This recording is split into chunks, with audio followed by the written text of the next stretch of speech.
গাজার আকাশ আবারও থমথমে। যুদ্ধবিরতি ভেঙে নতুন করে শুরু হওয়া ইসরায়েলি হামলা যেন আগের সব রেকর্ড ভেঙে দিয়েছে।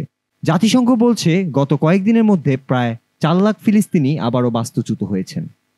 অর্থাৎ গাজার মোট জনসংখ্যার প্রায় 18% নিজ ভূমিতেই আজ তারা উদ্বাস্তু।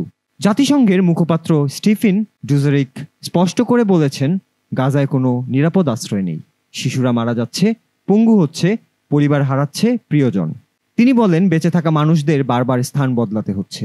যেখানেই যাচ্ছে সেখানেও মিলছে না খাবার, পানি বা চিকিৎসা, কোনো মৌলিক সুবিধা নয়।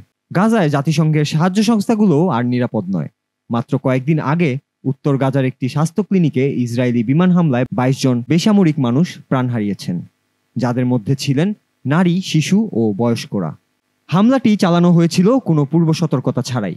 জাতিসংঘ এই হামলাকে সরাসরি যুদ্ধাপরাধ বলে আখ্যা দিয়েছে। গাজার মিডিয়া অফিস আন্তর্জাতিক মহলের কাছে হস্তক্ষেপের আহ্বান জানিয়েছে, কিন্তু এক সপ্তাহ পেরিয়ে গেলেও দৃশ্যত কোনো চাপই পড়েনি ইসরায়েলের ওপরে। প্রতিদিনই বাড়ছে মৃত্যুর মিছিল। আর যদি এখনই বিশ্ব এগিয়ে না আসে, তাহলে ফিলিস্তিনিদের আর বাঁচার কোনো উপায় থাকবে না, এমনটাই আশঙ্কা করছেন তারা।